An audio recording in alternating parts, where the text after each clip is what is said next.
everyone. I'm really pleased to have Rohit Bansal with me today.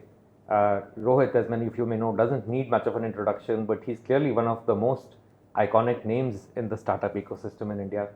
Obviously, he's worn the hat of a founder, he's worn the hat of an investor, and what we wanted to get today was insights from Rohit on the topic of leadership and organization culture. And with that, firstly, thank you, Rohit, for taking the time out today.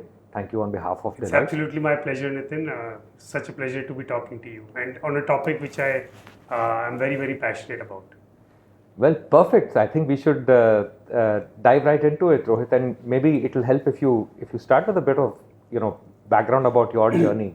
And obviously, as I said, you worn the hat of both a founder and an investor.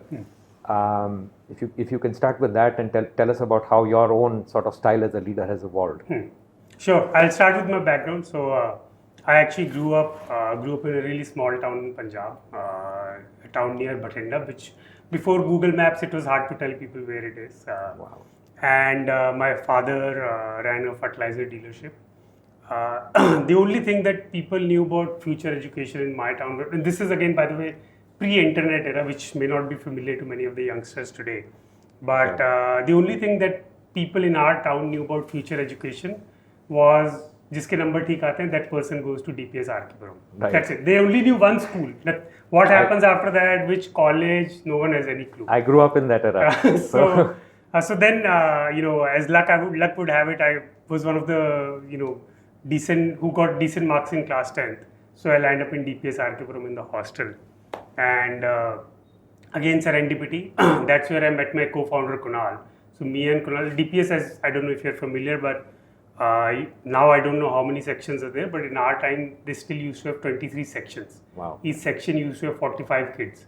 And it was a huge serendipity that me and Kunal, my co-founder, happened to be in the same class, same section. So we struck immediate friendship, became very good friends. We used to sit next to each other, post which Kunal went to UPenn and Wharton. I went to IIT Delhi. And again, fortunately, Kunal had grown up in Delhi. So he would visit every summer, winter, etc. to his hometown. And that's how we sort of kept in touch, because again, this was pre-mobile phone era as well. And so both of us kept in touch. Both of us graduated. I went to work with Capital One, the US credit card company, and Kunal worked with Microsoft. A year after both of us finished our college and campus, etc., I remember very vividly that Kunal was back in Delhi for his brother's wedding. And so we were just casually hanging out around his brother's wedding. And he says, "Ki, tu kya plan hai?" I told him, "Yeah, look, I'll go to the US, do my MBA. I work for a few years, then go to the US, do my MBA, work for a few more years to pay off my loan. And then we'll come back to India." And we've been discussing about doing something together since school time. So then we'll do something together. Then he's like, "Yeah, fir, agar finally wahi karna hai, then why do we need to wait for these many years?" Right now we have nothing to lose, no liabilities. As it is, our cost of living is very low. No one expects anything from us. Let's start doing something right now. That's also an interesting idea. So that's how we started toying around with the idea of starting something right just a year after college. And but we were still sort of very tentative whether we'll do something, what to do. We had no idea what to do. It's in the middle of all this, a big irony happened that I was sort of hired for sort of joining Capital One in the US, and but they ran out of H1B visas before they could send me to the US.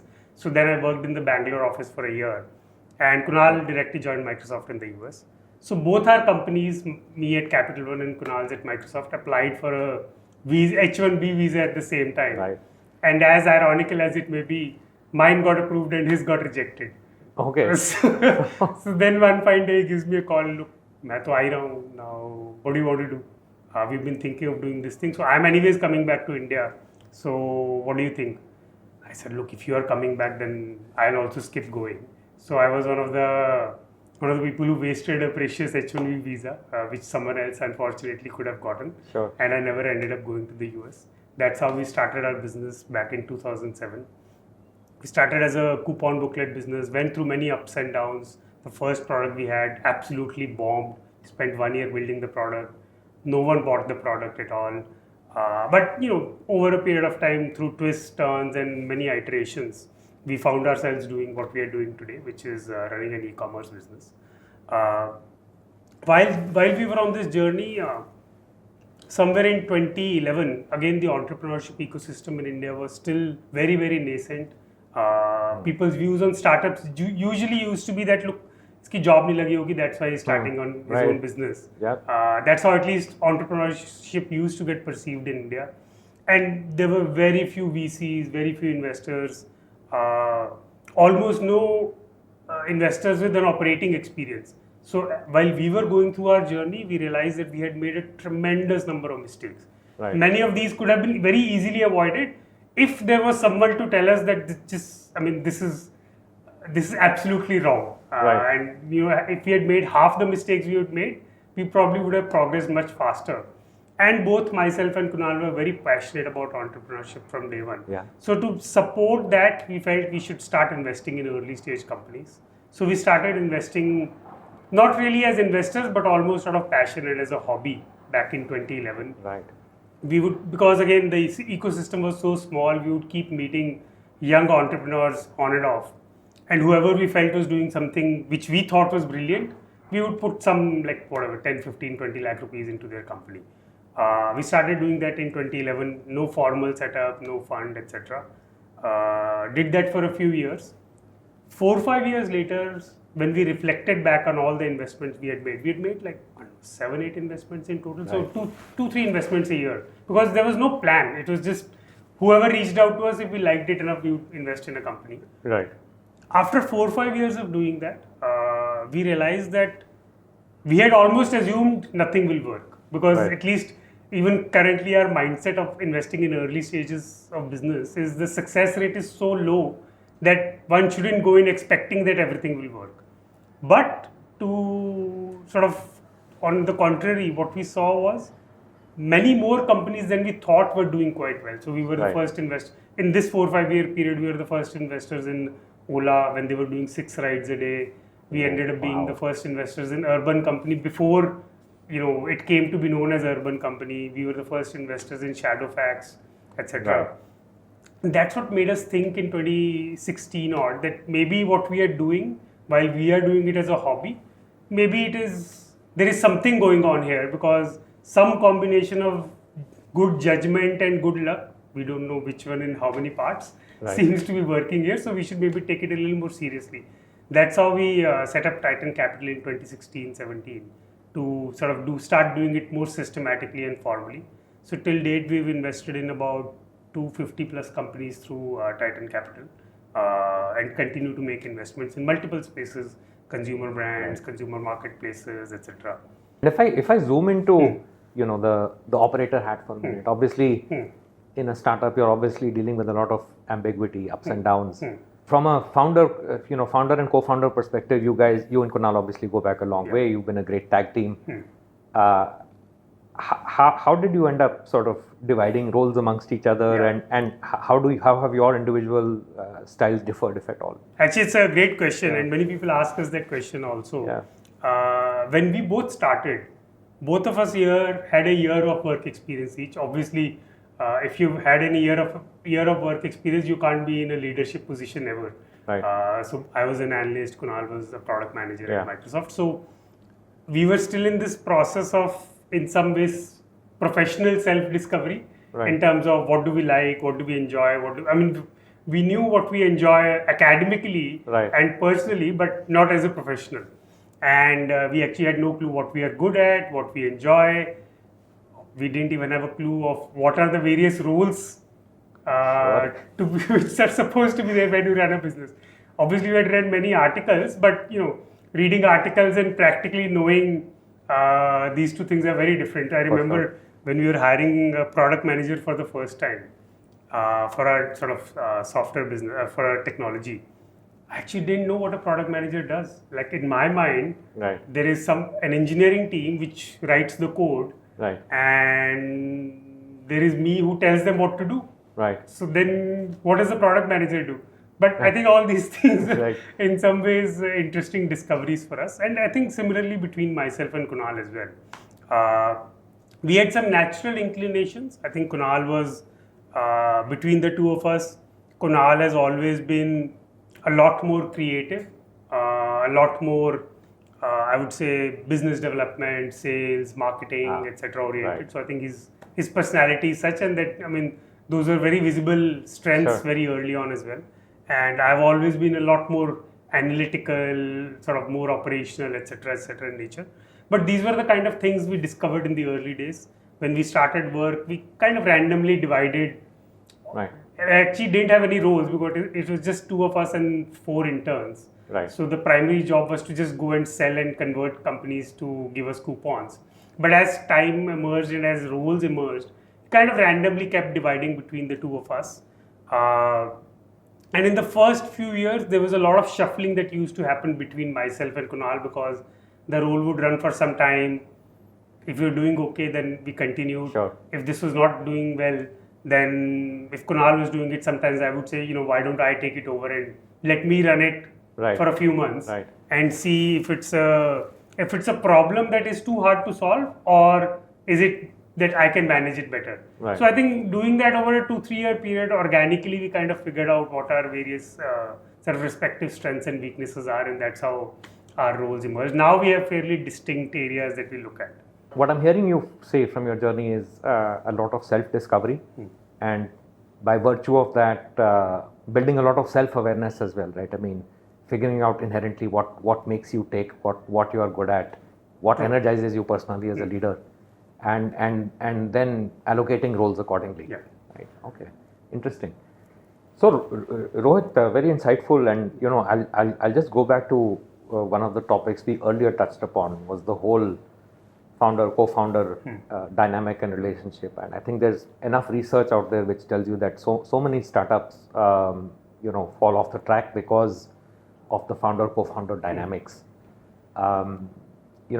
Tell me about the challenges or learnings from So I your think that's experience. you're absolutely right, Nitin. We've seen over and over again that one of the not very often talked about, but still fairly prominent reason for many startups not working is not that their business was not good or the idea was not great. It's actually co-founders not getting along as well as they should be. And in the early stages, the team is so small that it can actually become a big challenge. And that's obviously an extremely important relationship because the co-founding team is sort of together usually from day one, and also has to continue and sort of go through all the ups and downs in building a business together. And also giving feedback is slightly more complicated, right? Because co-founder relationships are also peer relationships in some ways. And sometimes deeply personal. Peer relationships. Sometimes the roles are also not as well defined, right? There is no body that tells you that, okay, this is your role, this is your role. It's sort of, there's both of them have equal stake in the outcome, but have different responsibilities to get them there. Right. And as a result, that's a very interesting dynamic. Look, I don't have any per se best practices in mind, but I've seen some of the things that have worked really well for us and some of our portfolio businesses. Is one, first of all, it becomes extremely important to inherently have a lot of mutual trust and respect, at least between myself and Kunal. Both of us have absolute trust in each other and a very deep degree of respect for each other's abilities. Right. And that becomes a sort of very important bedrock which sort of at least sets the personal dynamic at a place that any of the conflicts that we are having are what I would call task-oriented conflicts than relationship conflicts per se. I mean, they're from a good place. Yeah, so that we trust and respect each other, but we may have a different point of view on a certain topic. So that's number one. Number two, I feel sort of maintaining quite a high degree of transparency and honesty from day one. Right. And being open-minded about feedback, because just it takes a little bit of practice also to assimilate this, that whatever each of us at the end of the day only care about one thing, which is success of the business. Right. And whatever is happening, whether I'm getting feedback or giving feedback, One, it has to be done a lot more thoughtfully because you know that the other person has an equal amount of vested interest in making the business succeed. In spite of that, if things are not working the way you think they should be working, it just becomes very important, right? Because you can't question a person's commitment. Because it's almost the same as you. And then just keeping this dialogue, just keeping an extremely high frequency of communication between the two becomes very, very important. Like, for example, now myself and Kunal, we've been working together for 17 years. We still have lunch together every single day. Whenever we are in office. That gives us a platform at least to sort of keep having a mini one-on-one discussion almost every single day. And we've been doing this since day one. So that has worked very well. So the dining table discussion is an important forum to talk shop as well. Absolutely, because I think it kind of gives you a platform to have an open channel of communication, and I think that ensures that nothing. If you guys don't agree on something, it doesn't need to get bottled up to the point where it comes out in a very abrasive or aggressive way. When I've many times seen that if there is even a minor disagreement, the moment it is discussed right then and there and like in a short period of time, it's usually a small niggle, which most of the times once you'll have a discussion, either of the two people will agree to one point of view and then both of you move forward with that point of view. But left to itself, sometimes it can unnecessarily snowball into a big challenge. And the third thing we've seen is making sure that whatever dynamics happen between the co-founders, the team doesn't get any confusing messages. You can have completely different points of view, which no two human beings will ever have the same point of view on everything, irrespective of how long they work together. But I feel it is the responsibility of co-founders to, whatever differences of opinion they may have, get on a table or into a room, discuss their hearts out, finally converge on one thing, even if one person disagrees. But then once you've converged, then that opinion needs to become both your joint opinion. Everyone in the company needs to only hear that, and not that, okay, this person had this opinion, I still feel this way, but he's saying that or she's saying that, let's do it this way. I think that just confuses the organization and doesn't give them the right sense of direction. So just making sure that any disagreements are discussed, one viewpoint is agreed upon, and then it shouldn't matter who started with what argument. So in summary, I'm hearing, of course, you make it sound a lot easier said than done. It's almost like a marriage, if I may. Yeah, absolutely. It is. That is probably the closest analogy. Absolutely, because I'm hearing threads of trust. I'm hearing threads of transparency in communication, and I'm hearing threads of having a unified front. Right. So being able to convince each other. Disagree or agree until you hack through an answer, and then having that unified front in front of them. Of course, you've worn the hat of an operator, but then also worn the hat of an iconic investor, and therefore you've had a ringside view of so many successful and even unsuccessful startups.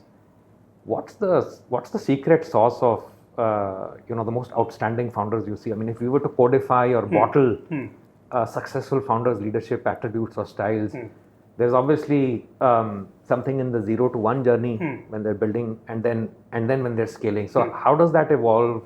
Is there a secret sauce? Throw some insights on that. It's a very good question. And look, I think, at least I feel human nature is one of those things which are extremely hard to purely codify. But over a period of having done this through the years, we've done some pattern recognition which broadly seems to work, at least work for us. As you've seen, one of the key criteria is because we invested extremely early stages. That time, most of the times there is either no business or at best 1 or 2 months of traction. And as a result, the quality of the founding team plays an absolutely key role in our decision making process in terms of who to, because essentially as investors, after we invest, we are sort of banking on the team to figure it out, right? And as a result, founding team is extremely important. Some of the patterns we've seen work for us is one, with the founding team, they should have shown excellence in something in their life. It's not necessary that they went to like some really sort of hard to get into academic institution. That is a possible criteria, but something else, music, sports, etc. Because we feel entrepreneurship is a very long journey, and goes through many twists and turns, ups and downs, many sort of near-death moments most of the time, and having that grit to continue becomes a very key component of becoming a successful entrepreneur, which is also something we've seen almost a key requirement for being exceptional at anything earlier in your life, like whether it's sports, music, etc. To be exceptional, one needs to go through that phase of, I'm talented, but many times talent is not good enough. One needs to push through many other hurdles to get to the other end. So I think that's why we've seen that to be a very important sort of character trait in some ways. Another thing we've seen is, while it's very important to be confident about one's abilities, having a very strong learning mindset or some level of humility. Like for example, by definition, most of the times if you meet entrepreneurs, I think it's almost a job requirement to have an extreme degree of confidence, because otherwise you will never jump and start doing something of your own. But I feel I've seen the truly exceptional ones also know the difference between confidence and stubbornness. They may not be able to articulate it, but their actions kind of tell you the difference. That I have a certain point of view, I start a business with that point of view, and I have extreme degree of confidence that I will make it work. But then when I go and talk to my potential consumers or customers, like consumers, enterprises, etc., and I hear feedback, do I have the humility to listen to it and change my mind if I think my original assumptions were wrong? Course correction. Or do I feel so stubborn that no, I don't think consumers, what they say matter, I will just continue doing what I'm doing. So we've seen that sort of some element of humility and ability to learn from feedback is also an equally important trait. I mean, these are just two of the many things. And as time progresses, obviously entrepreneurs need to evolve their own leadership styles. I feel especially from 0 to 1, because you asked the question about 0 to 1 and 1 to 10. From a leadership standpoint, I would say the biggest switch happens, at least usually when founders start a business, it's either just them or them and some really junior people. More often than not, they will find themselves in a situation where they will define not only what to do, but also they will probably be the smartest person in the room in terms of deciding how to do it in the very early 0 to 1 stage. Because the resources are so few, you anyways can't afford very senior people.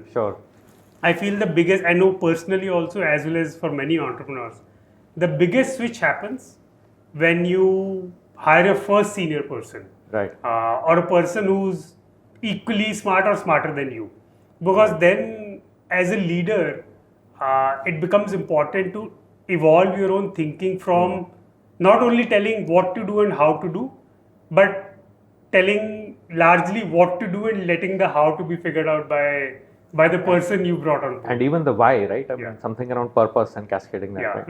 I think that I feel that ends up becoming even later, because in a small enough team, usually they end up hopefully communicating so much with each other that the why is very important, but it's still not gotten to a point where you are not first person interacting with some of your team members. I feel that point comes when you cross the number of 40-50 team members, because then you may get to a point where you may not be directly interacting with some of the team members. And for them, then they've never met you, they've not interacted a lot with you as a founder. then codifying the why we are doing what we are doing, hence what should we do, Right. hence how should we be doing it, etc. Then Right. that becomes, I would say, in the 10 to 100 journey, that becomes even more important. Driving that clarity consistently. Yeah. Right. And also just giving people a reason, right? Because when a team is 500 people strong or Right. larger than that, it is understood or understandable that a founder or a group of co-founders may not be able to directly spend enough amount of time with every person in the team, and then in some ways trying to distill when you're interacting one on one, over a period of time, you kind of, whether you say it or not, kind of start having a sense of what the person is thinking, Yeah. why they're doing what they're doing, etc. But the moment you grow out of a certain size, it becomes even more important to codify some of those things so that at least every last person in the organization can understand why we do what we do. Right, right. Now that's fascinating because in summary, what I'm hearing you say is, if I was to summarize in sort of three big traits, I think the first you really described is what we would call, drive for results. That proven track record, excellence in something. The second, what I heard you say is something around leadership, agility, or adaptability. So being able to constantly anticipate change or being able to rewire yourself, course correct. Yeah. Based on feedback. And the third, as you build scale, it's about building a winning team, building a winning organization below. Absolutely. Right? So Absolutely. Is that a fair summary? Yeah, it's an absolutely fair summary. Culture. Now, culture in itself can obviously be a very esoteric topic at times. It can be a topic on which everybody has an opinion. But in the context of startups, right? I mean, there's obviously a lot of the tone of the culture gets defined by the founders. Again, in your view, if there was a playbook around culture, is there some secret sauce which a startup needs to embody from day one in its culture? And in your view, how does culture evolve in a startup scenario? Again, as you grow with scale, as you grow into multi-product, multi-geography, and where does diversity, for example, play a role in all of this? No, it's a very, very interesting question, also a very complex one, because I think culture in itself is such a encompassing word that Yeah. it can have so many ramifications and meanings depending on the context. But needless to say, at least I'm a firm believer in the fact that whether it's stated in a few statements or not, every workplace has a culture. Right. Whether you're intentional about it, unintentional about it, have it stated or unstated, but there is a culture anyways, which sort of kind of defines the way an organization does work. Right. And sort of call it the code of conduct or an ethical sort of equilibrium of an organization, or the way they approach different things, the way they sort of run projects, adopt new projects, new ideas, or drop all those things. At some level, everything is happening against the backdrop of a culture that an organization sort of evolves into. I also strongly feel that, especially in the very early days, again, stated or unstated, the founder's personality has a very strong bearing on the culture. Right. Because, in the early days, the organization is very small. Yeah.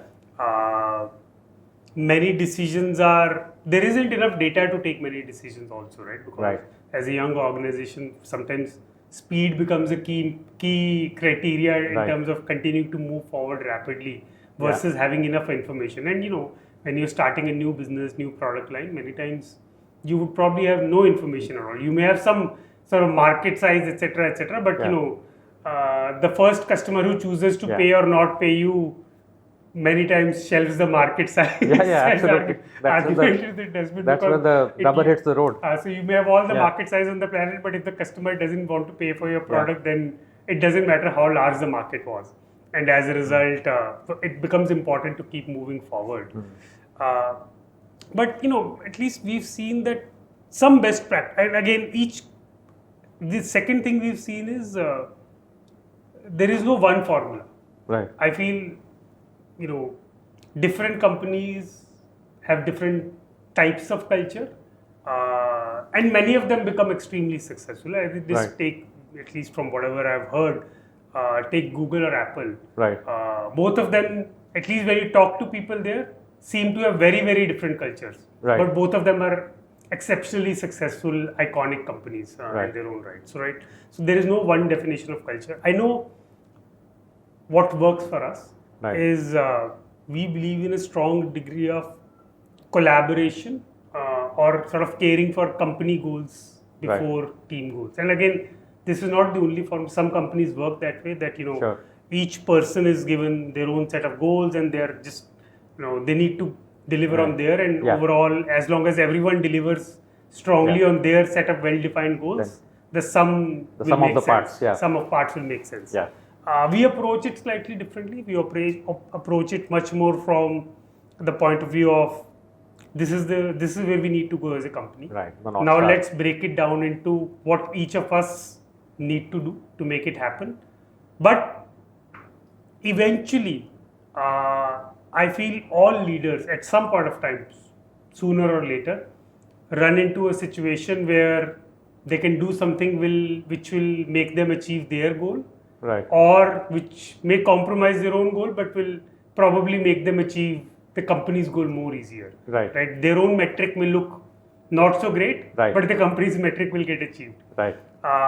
At least we've tried to create a culture where people always optimize for what will achieve the company's metric. Right. That comes at a certain cost also. That comes at a cost where we are not pushing people extremely hard to their own metric. Sure. Sometimes measuring performance also becomes a little bit of challenge, because as long as the company's goal is being achieved, Right. when you're driving for your own team's goals, Right. performance measurement sometimes becomes a lot easier because it's a lot more objective. This was the goal. What percentage of the goal did you achieve? And as a result, it's sort of a simple numeric measure in some ways. Templated. Whereas when you're optimizing for achieving the company goal, Right. how much contribution this team had to it Right. is slightly more complicated to measure. Right. But we are comfortable with that trade-off as an organization, because we feel still that ends up working much better and playing to our strengths, which is a Right. lot more collaborative than sort of hard charging towards a team's goal. Right. So, and what role do I heard you talk about measuring the other side of the coin is what are you incentivizing, right? And when you look at, let's say, leadership teams, how they're rewarded, any view on short term versus long term, individual versus department, or department versus company performance. I mean, what role do incentives play, and do you keep a close eye on that? Absolutely. I think, just first of all, I'm a extremely strong believer, and all of us are extremely strong believers in incentives, because at the end of the day, whether stated or unstated, what a team member or a leader does will, consciously or subconsciously Right. get driven by what they think they will get rewarded for. Right. And as a result, whether we like it or not, incentives play a very strong role. Now, they don't need to only be monetary in nature. They can be softer as well. But we've always seen that, again, because of what I mentioned, that where we try to optimize for company goals before Right. department goals, before person. So for us, That's that the- is sort of the hierarchy. in Yeah, some way, pecking right? order, right? And as a result, for us, the strongest incentive would be the company doing well for across the board. Right. Once they go one level lower, then the department goal may become important Right. to some extent also. And I Right. think then personal goals. So I think we intentionally want to structure our sort of celebrations, incentives, and Right. everything in a manner that sort of the hierarchy is very clear in terms of what comes first. Right. Right. So it's enterprise first or company first. Yeah, That's- company, absolutely. That's very clear. Do you have a view on? I mean, there are plenty of case studies around the world where when the startups are, let's say, no longer startups, they've reached a certain scale and they've sometimes become large corporations. They sometimes tend to lose that agility, right? And one could often argue they become maybe overly bureaucratic at times. Any suggestions on how do you kind of preserve that agility across the life cycle of a company? How do you ensure that you don't go down the path of becoming like a super bureaucracy? Yeah. Look, it's a very good question. I feel the biggest cultural change, if I may, in a startup starts coming, and coming at a point when they start hiring senior people or bringing on board senior team members for the first time. Right. As I was mentioning earlier, usually in the early days, I've seen it's the founders themselves, Yep. or founders and some really junior people, which is all they can afford, Right. doing all the work, which means that all the why, what, how, everything comes from the founder. Yeah. And the team is largely an execution machinery, which is enabling the organization to get things done and keep moving forward. I feel the first change point, I would say, or evolution point comes for an organization when they hire someone or they bring on board someone senior in the organization. Sure. Many times a person who has some years of experience is smarter than the founders themselves, at least in the area that they are coming for. Sure, right. I think that's when founders also need to go through a learning process. It's almost not too dissimilar from what a first-time manager needs to go through. Right, yeah. In terms of I was doing everything on my Right. own, I was given a certain thing to do, I was doing an excellent job. Right. Suddenly I'm put in a position where I can probably define the what and why and what. Right. But I need to hold back on my Sure. usual style Yeah. on defining the how as well. Right. Which is what I've been doing all the day till now. Right. But now suddenly, if I define the how of everything also to a Yeah. senior person who has more experience than me, Right. or is smarter in many areas than me, that person would feel suffocated. Right. Because then, that person would feel like I have absolutely no Sure. freedom in terms of how to operate. So as a result, that's a sort of interesting learning point for the founders as well, in terms of where to draw the line, how Right. much to let go, and how Right. much to not let go. Because it's a fine balance between the two, right? At least For in my sure. mind, sort of the simplified version I've created for myself over the years is try to define why we are doing what we are doing, what we are doing Yeah. in sort of consultation, and also when we should be doing it. Because Right. again, in a early stage or a startup environment, Right. prioritization also becomes very important. Yeah. That it's not only about why we do what we do and what to do, Right. but also when to do it. Some Right. things may be great ideas, but they may need Yeah. to be put on hold for 9 months. That Yeah. now is not the time. Now we have our plate full. Let's not do it right now. We will Right. do it few months later. Right. And rather than defining the how, which I feel suffocates smart and independent-minded people, which is Right. the kind of people ideally Yeah. a sort of good company should bring on board. But at least define the rules of do's and don'ts. Right. I almost see it as the equivalent of, and again, I also learnt it over a period of time. I don't like the first time I went through this process. You didn't have a ready playbook. We didn't have a playbook. Even if you do have a Yeah. playbook, I feel academically knowing it and practically implementing it Of are course. poles apart. Which is why actually, although as a segue, I tell most of the early stage entrepreneurs we work with, as they start scaling the organization and start bringing on board senior people, we actually strongly advise founders to pace themselves. Okay. And not say that, okay, now I'm a big company, now I'm going for scaling. Let me bring a senior leader for each of my 5 key functions. Right. We actually tell them that, you as a founder and the organization Right. need time to adapt to bringing on board senior people. Right. So we would recommend, if you're going to bring 4 senior leaders, Right. maybe do 1 a quarter, Right. stagger it over a year so that you adapt your own leadership style. Yeah. There's and a learning curve. Give yourself the time to learn how to Right. work with sort of senior people in the company. Give the organization time to adapt to Right. sort of a different set of people coming into the organization, because last thing you want is everything is going fantastically well. Suddenly as a founder, because I know how many founders think they've been doing all these things, the what, how, when, everything themselves. Yeah. Suddenly 5 senior people join the organization. Right. And you as a founder feel, okay, now I shouldn't be telling them how to do things because Right. they'll be coming in the way of their independence. But then actually you can feel jobless sometimes. Right. As a founder, okay, what do I do? Right. So I have been doing all these things myself, and now I need to delegate many of these things.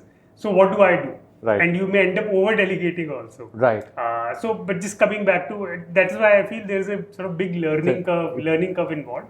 But at least how I've distilled it down is, not too different from maybe a game of football, where the game as well as the sort of what is the playing field as well as the rules of playing field, they are very important to be defined in terms of what to do, what not to do. Right. Within that, then I would prefer to sort of let the team do their own thing, as long as none of the rules are being violated, because then that becomes sort of challenging. Let's say, for example, as an organization, we have a certain principle that let's take e-commerce, for example, right?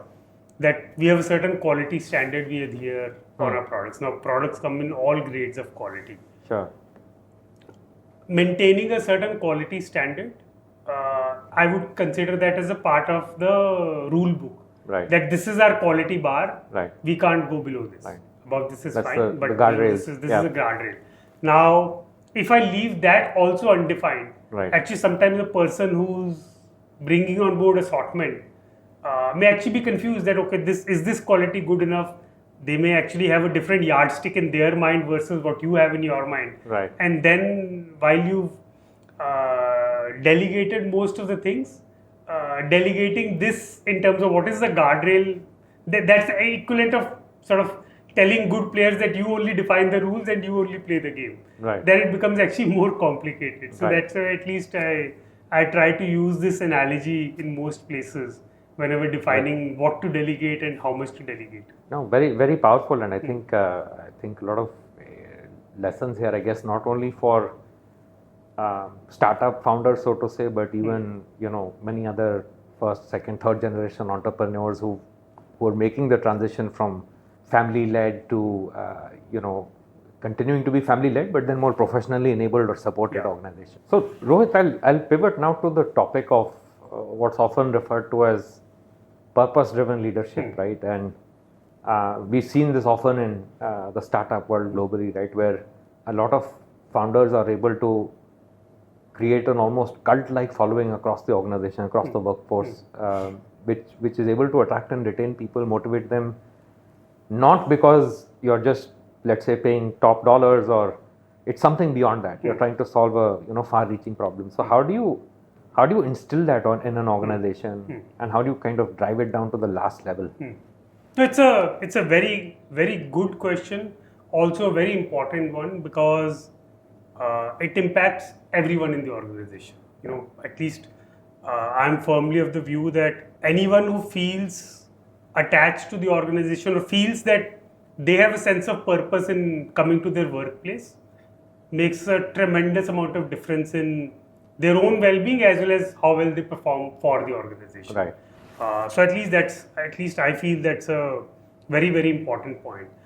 Look, I mean, there is also obviously a lot of content around this topic, best practices, etc. But at least we've developed our own sort of simplified version of it in our own mind, which call it a hack or call it a sort of simplified mantra.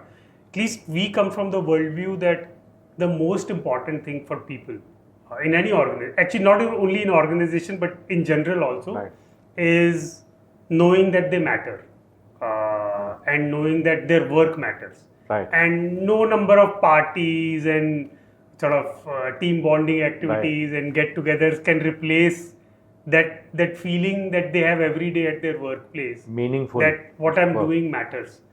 And as a result, I feel the litmus test that I use, and like many people come and ask me also, young people in our own team or outside, that do I matter? I feel over a period of time I've developed sort of simple litmus test. I ask the person a simple question or a thought experiment that imagine you're off work for 2 to 4 weeks. Right.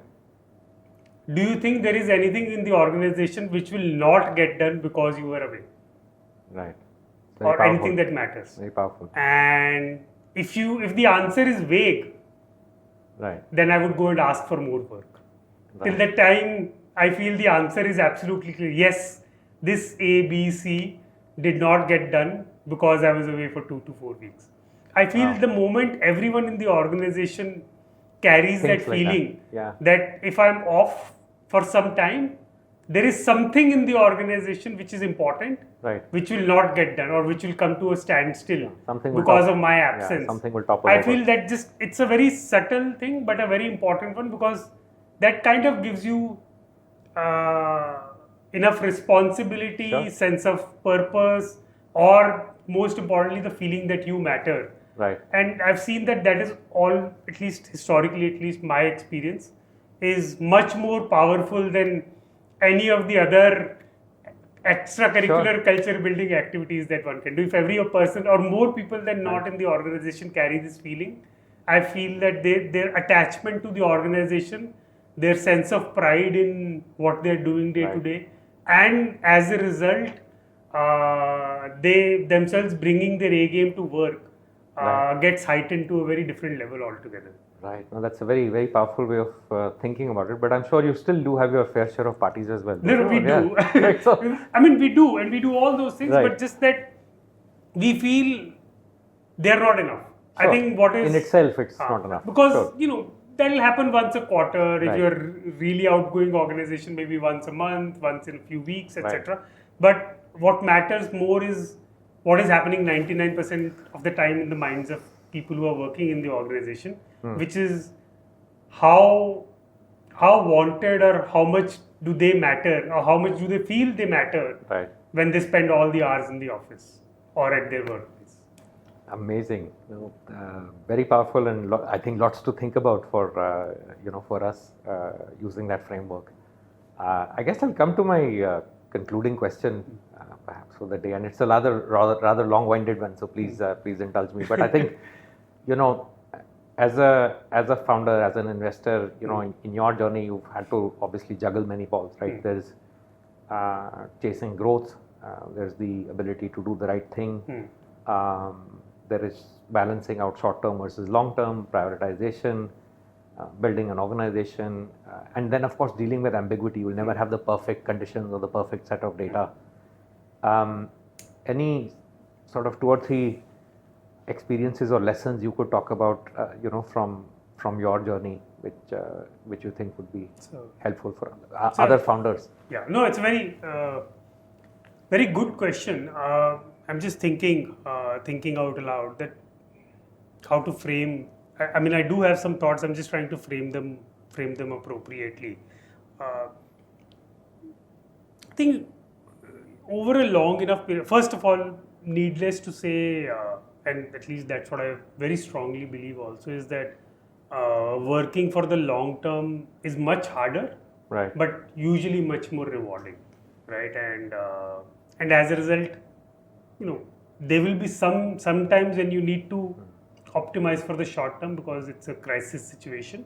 But by and large, at least I've seen as much of the time as possible, it's best to operate with a long-term mindset. It's not always possible given the early stage environment can sometimes put you in such situations. And at least then, if I were to again maybe focus on that, I feel most organizations, given an extended period of time, goes through 2 fairly distinct types of phases. I think which I'd read one article a few years back, which I think probably articulated it that really well, is wartime and peacetime. Yes. And most there's like a big article which became very popular about wartime CEOs and peacetime CEOs. But I feel given a long enough tenure, all organizations go through these peace times and war times. Right. And I do feel organizations need different styles of working in both these type of times. I don't think one style is sufficient enough to see an organization through both these type of very distinct times. Let me start with wartime. Right. Wartime usually is, I think, all the things that you alluded to, where you're trying to create a product or trying to achieve Sure. product market fit, or you are in a crisis situation where you're trying to change your business from A to, you're in a business, Yeah. you want to change the direction of the ship and take it to direction B, or you're in a sort of extremely competitively intense environment. So many types of potential crisis like situations Right. where the need of the hour is most of the times uh, not necessarily how thoughtful and perfect your decisions are, Right. but more importantly, how fast you can move and Right. keep iterating very rapidly. And those are usually the times when there is relatively limited data, but it is absolutely imperative that you keep moving forward. Like if you're changing direction, Right. you just keep taking small decisions almost every day, Right. till that time you start feeling that now we are headed in the right direction. Speed over elegance, as we call it. Exactly, and Yeah. as a result, in that period of time, I feel the operating style many times almost needs to become uh, a lot more military-like, if I may. Yeah. I don't think an organization can operate over a long term Sure. in such a style, but certain crisis situations Right. call for that type of Command style. and control. Where everyone, like at least I've seen what the best practice that work well is, all the key people in the organization get together almost every day. Right. They go through what are the 5 things in front of us. We know we will have limited information, Right. but it's also our responsibility to take a decision on them as soon as possible.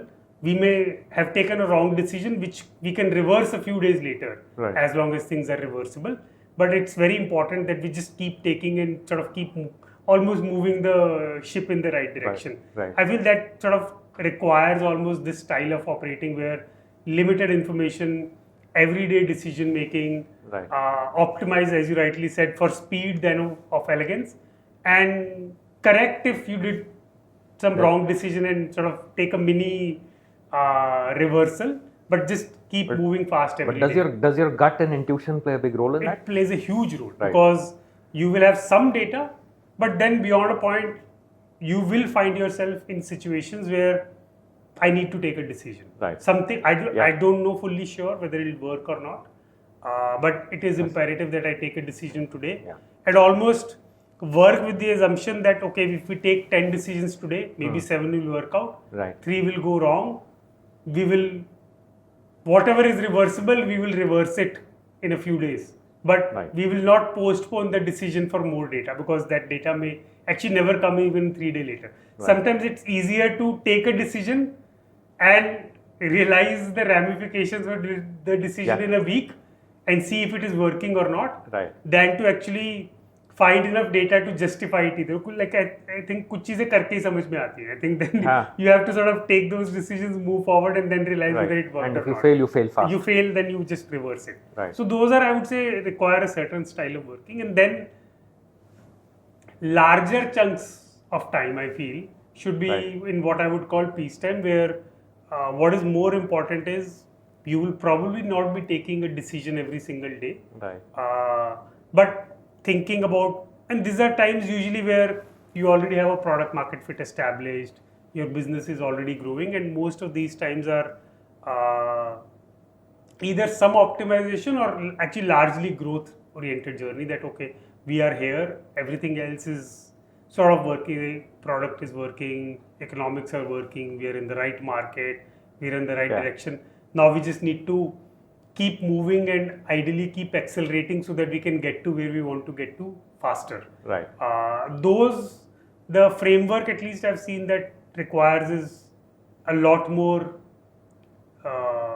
creative, Right. a lot more collaborative in nature, because there you want to take decisions, because any one decision you take here, it's not going to be so pivotal that I Yeah. took a decision and tomorrow I'll be able to see the impact. But you are sort of trying to accelerate your journey in the right direction, where it becomes more important to bring a lot more ideas to the table, Right. discuss those ideas and come up with the right strategy. then try to implement that strategy elegantly so that Yeah. it becomes repeatable and sustainable over multiple months, quarters, and years to go. And would you describe it as more sort of bottom up as opposed to top down? I would say so. Yeah. Because Okay. they're just, it's not about necessarily only moving fast, Right. but moving right and Right. taking the right direction. Right. And as a result, even if it takes few weeks extra or a few months extra, Right. but through this open communication, open dialogue, deliberation, you're able to come up with something, some right strategy, Right. which takes things in the right direction. That is much more important than doing it yesterday. Obviously, I feel large chunks of time a company should ideally prefer to operate in peacetime, Right. because then that's a lot more, by its very definition, more long-term oriented. Lesser things are changing. It's usually what is changing is the how, not the what. Right. Whereas in a wartime, Yeah. the what, how, why, many times everything is up for change. No, yeah, absolutely. So at least yeah, I've seen that everything's these on the are table. two distinct sort of styles which seem to coexist in an organization. The earlier the stage, the more time usually spent in this wartime framework. Right. As organization keeps making progress and keep becoming bigger, products start getting more defined, Right. economics start getting more defined.